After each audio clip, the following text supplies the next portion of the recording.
Bir biang bom la ne kang hon nang phan pu an ne ka ching hon nang le a ve lo te bom ne vo leng dun ji ko pu son nang le a ve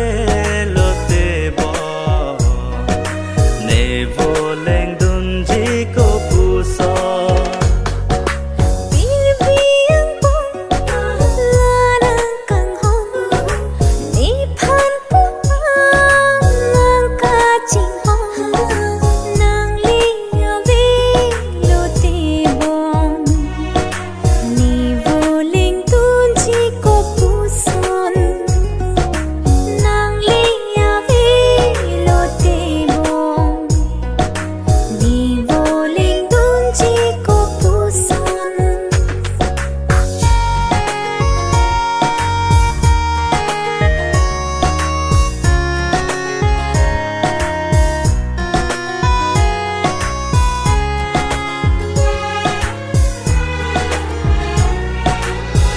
Phan pu ane ka ching hon